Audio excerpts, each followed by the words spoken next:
Tama na! Huwag niyo na sasaktan si Joshua.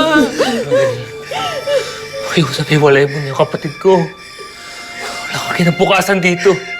Bakit hindi pa kayo kasal? Isa naman abandonahin mo siya pag mag-asawa na kayo at may anak na kayo. Ngayon pa lang, Mariel. Ngayon mo na siya, please.